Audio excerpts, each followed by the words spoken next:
القاب وبيجي الولايه الثالثه مع النادي الاهلي كمدير فني. ركنيه على طول خطيره ممتازه، جول اول الاهلي، جول اول. هو بقول لك هيجيب جول.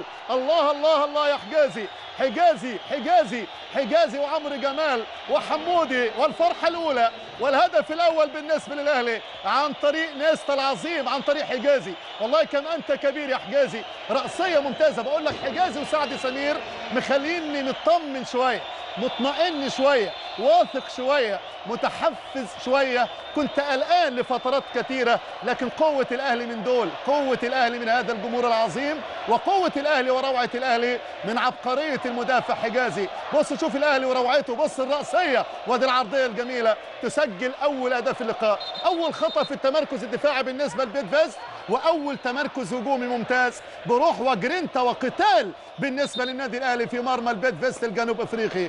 التاريخ دايما يقول الاهلي عنده علو كعب، عنده ارقام وعنده معطيات. دايما التاريخ لا يكذب، لا في قاهره المعز ولا في جوهانسبرغ.